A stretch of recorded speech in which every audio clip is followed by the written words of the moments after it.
So Matt, we were talking about this a little before. You are a graphic designer, and one of the great things about your band is that you do the artwork. And even in the artwork and the liner notes for this album, you can see how intimate and personal it is. So how did you come up with the ideas? Yeah, I kind of I knew it was our most personal record, and Nate, he had dozens and dozens of butcher paper scribbles everywhere of cross-outs, and just he likes to do a lot of little drawings, and I said, I'm just gonna make that.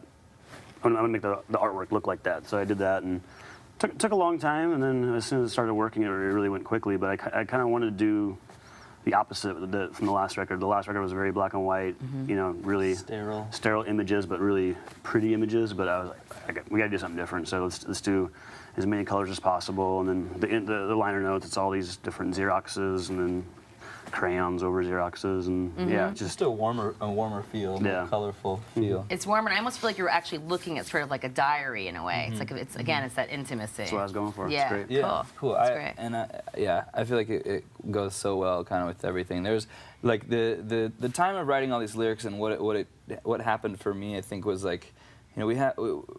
Maust and I both just turned 31. We're hitting, I think, this kind of life phase where we live, from this big group of friends in Long Beach, California, where a bunch of people we went to college with. But seeing all these people, this transformation happen at this age of I think you want to live your life free and independent, but then something happens at a certain point where people start getting into these commitments, and we had a lot of friends go through things like divorces to just so many crazy major life milestones. And that just became all the material for the record, for Mine Is Yours, and the idea of how hard it is to have a relationship where you're actually sharing and going through something together, and really how kind of I don't know how in ways it's almost like it's impossible to have a relationship. And it seems less and less relevant in our world, but that was the record stuff. Yeah.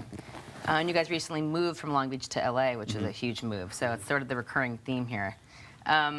Before we go, I want to know, we were talking about influences and stuff you guys grew up listening to. What do you think is one album that everyone needs to own? It's a tough one. Probably the Clash.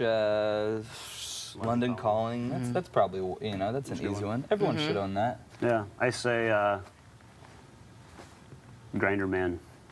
Either one. Everybody. Either one. Is that for everybody? Yeah. Well, it's not for everybody. You're right. Yeah. Okay. You're right. London Calling or Octoon Baby. Oh yes. Octoon Baby's with mine. you on that one for sure. Yeah. Guys, Cold War Kids, Mine Is Yours. It's actually another album you should pick up. It's out now. Speaking of album you should own. Nathan and Matt, thank you guys so much for being our guests in the Top 20. And again, congratulations on the album. It really is fantastic. You should feel proud. It's great.